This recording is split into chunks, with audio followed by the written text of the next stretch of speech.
Hello everyone and welcome to another video. In this video we are going to be looking at the search function available in Excel and answering the question, is it better than using the find function? And if you haven't seen that, you'd have seen a video we've done on that previously. So to get to that question and to give you the answer, you'll need to wait until the end of the video.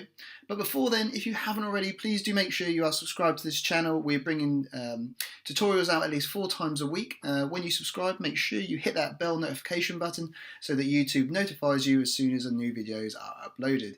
Also, now's a good time to let you know that the tutorial document we'll be using in this video, as with all our videos, links to download that document can be found in the video description below.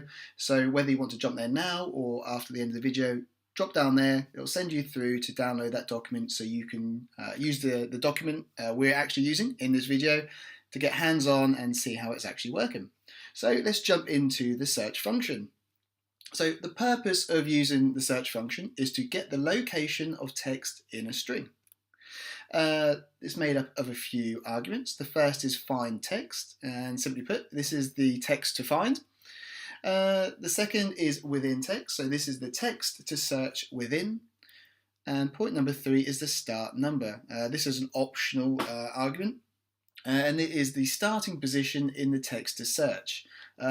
As it's optional, you do not have to provide a value in here, but if you don't add a value, it will just default to the position number 1, or the number of 1. And the function in its entirety is now at the bottom of the screen. You can see is the equal sign search. We have find text, within the text, and then lastly start number. So in summary, this function is going to allow you to provide or input some text that you wish to find within another cell reference or piece of text, and return to you the position number of where that text starts. Okay, I think we've covered everything in this intro and the slide into the function. Jump across to Excel now and we'll go through an example to show you just how it works. Okay, so we're now into the Excel application to go through some examples using the search function. So for this first one, in row 6, we're going to use the search function to find the position number of the capital F into the text of field. So all we need to do here, and what you can see is the start position in column D. So this is the start position we'll be using in our function.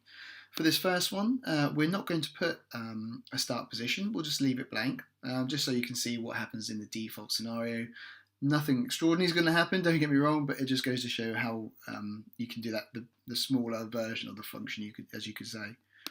So what we need to do in here is we do equals search, open brackets. So we want to find this text in column B within this text in column C. As we're not going to put the optional start number at the end there, we're just going to close brackets, so it's got those 2 arguments. And you can see it didn't cause any problem at all. And it's just told us that the F is in the first position within the word field. So what we're going to do here is on this second one, we're going to find the letter of L within the within the word, should I say, of field.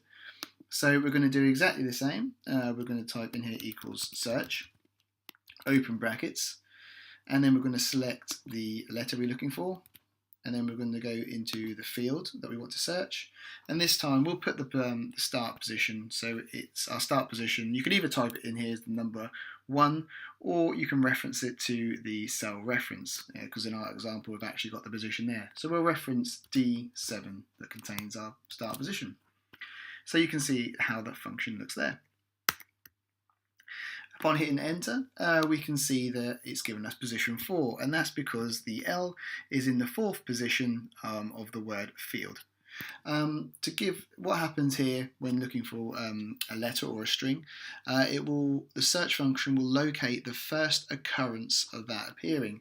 So if I was to put in here another L at the end there, obviously it's not going to impact that because it's only going to find that first one. But if we really mess up the word field and get rid of that L we had there, you can see that the position number is now saying, okay, well now the first occurrence of the letter L is at the end here in position number 6. So let's just put that back there, not to cause any confusion. There we go. So this one, the third example, we're going to look for the word the in the text of the cow in the field. So what we will do is we do equals and our search function, open brackets. Obviously we're looking for this text in this string, and our start position is going to be the same, but we'll reference obviously D8 to be correct on this row. Close brackets and hit enter. So we can see that it's found that the is in position number 1. And the reason it's done that is because using the search function the search function is not case sensitive. So looking for the word the is just looking for THE. It doesn't care about capitals or lower cases. So obviously the word the, its first occurrence in the text string is right at the beginning there in position number 1. So if you were thinking it was going to grab the from over here, what was obviously later in the string, then obviously that's not the case.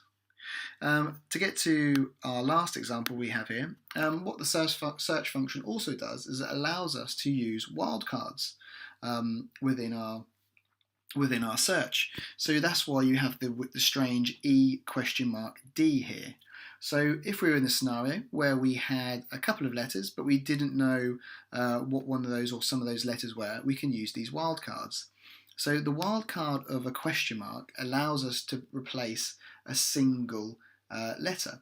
So for that, us in our word field, you've got the end, we have ELD. So if we weren't to know what the letter L, for whatever reason, we could substitute the L for a question mark. But with the question mark, as we say, that can only represent one letter. So you'd have to put the 2 letters either side of it.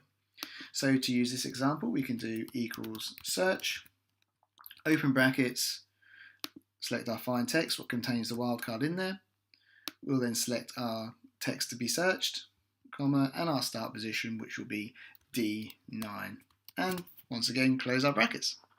And there we go, we can see that it's found our match. So it's found that the string of E?D actually starts in position number 3, which it does, where the letter E is.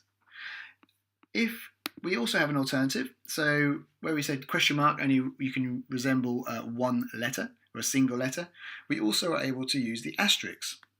And the asterisk allows us to utilize more than just one letter.